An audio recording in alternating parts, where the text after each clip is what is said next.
In applying Superscript, you highlight the character that is involved.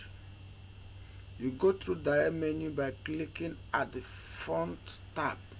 You just click for the font dialog box. You come to effect. You click Superscript. Now the text goes up.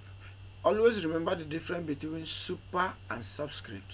The super goes up and the sub comes down. So when you mark the box, you say okay, it applies instantly.